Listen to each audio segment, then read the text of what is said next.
আমরা ভয় পেয়ে ঘরে ঢুকে যাইনি।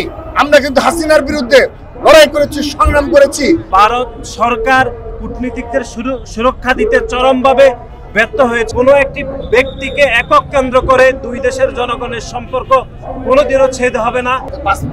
কেন্দ্রিক জটিলতা এবং মিডিয়ার অপতৎপরতা এবং প্রপাগান্ডা এবং মিথ্যা সংবাদ পরিবেশন করা হচ্ছে ভারতের মিডিয়াগুলোতে। সেজন্য আমরা একটি বিষয় বলতে চাই, সরাসরি বলতে চাই, বিগত ফ্যাসিস্ট হাসিনাকে যেভাবে ভারত সরাসরি সমর্থন জুগিয়ে একটি অবৈধ ফ্যাসিস্ট ভুটচুর সরকারকে বারবার তারা ক্ষমতায় রেখেছিল এবং তাদের সময়ে এই অবৈধ খুনি হাসিনার সময়ে এই তাদের যে কিছু আইন শৃঙ্খলা রক্ষাকারী বাহিনীর কতিপয় সদস্যদের দ্বারা আমাদেরকে বিএনপি ও তার অঙ্গ সহযোগী সংগঠনের নেতাকর্মী এবং সাধারণ জনগণের উপর যে অত্যাচার নির্যাতনের স্টিম রুল চালানো হয়েছিল, বিশেষ করে ছাত্র দলের উল্লেখযোগ্য সংখ্যক নেতাকর্মীকে গুম এবং খুন করা হয়েছিল সরাসরি ভারতের পৃষ্ঠপোষকতায়। কিন্তু তারপরও কিন্তু আমরা একদিনের জন্য ছাত্রদল রাজপথ থেকে পালিয়ে যায়নি। আমরা ভয় পেয়ে ঘরে ঢুকে যাইনি। আমরা কিন্তু হাসিনার বিরুদ্ধে লড়াই করেছি, সংগ্রাম করেছি। এই ছাত্রদল কিন্তু ছাত্রলীগের চোখে চোখ রেখে কথা বলেছে। আমরা কিন্তু পুলিশের চোখে চোখ রেখে কথা বলেই আমরা আমাদের সভা সমাবেশ করেছি। আমরা রাজপথে সোচ্চার ছিলাম, আন্দোলন সংগ্রামে ছিলাম। আমাদের শত শত নেতাকর্মী গুম খুনে শিকার হওয়ার পরও আমাদের স্বাধীনতা এবং সার্বভৌমত্বের জন্য আমরা মনে করছি এটি হুমকি।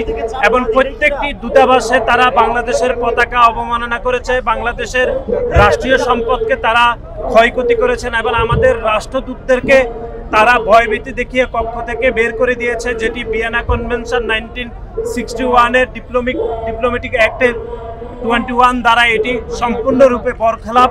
এবং ভারত সরকার কূটনীতিকদের সুরক্ষা দিতে চরমভাবে ব্যর্থ হয়েছে বলে আমরা মনে করছি। এবং যেটি সব থেকে উদ্বেগের সেটি হচ্ছে ভারতের কিছু মিডিয়া বাংলাদেশের জনগণ থেকে ভারতের জনগণের সাথে দূরত্ব তৈরি করার জন্য যে ক্রমাগত প্রপাগান্ডা তৈরি করছে, তারই প্রতিবাদে আজকে ঢাকা থেকে আগরতলা অভিমুখে আজকে আমাদের এই শান্তিপূর্ণ লং মার্চ অনুষ্ঠিত হচ্ছে।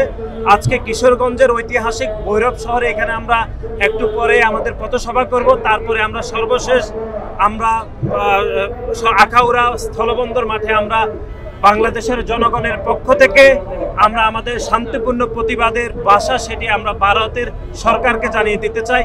আমরা যেটি বলতে চাই, বাংলাদেশের মানুষের সাথে ভারতের জনগণের সুসম্পর্ক যে গত 5 দশকের বেশি সময় ধরে বিদ্যমান, সেই সুসম্পর্ককে বিনষ্ট করার জন্য একটি পক্ষ ইচ্ছাকৃতভাবে খুনি হাসিনারকে কেন্দ্র করে যে দুই দেশের সম্পর্ককে বর্ধিত করছে। আমরা এরকম এই বরিতাকে তীব্র নিন্দা জানাচ্ছি। আমরা মনে করছি বাংলাদেশের জনগণের সাথে ভারতের প্রত্যেকটি জনগণের সুসম্পর্ক বিদ্যমান রয়েছে। কোনো একটি ব্যক্তিকে একক কেন্দ্র করে দুই দেশের জনগণের সম্পর্ক কোনোদিনও ছেদ হবে না। আমরা মনে করছি ভারতের সাথে বাংলাদেশের ঐতিহাসিক জনগণের সুসম্পর্ক বিদ্যমান, ভবিষ্যতেও থাকবে ইনশাল্লাহ।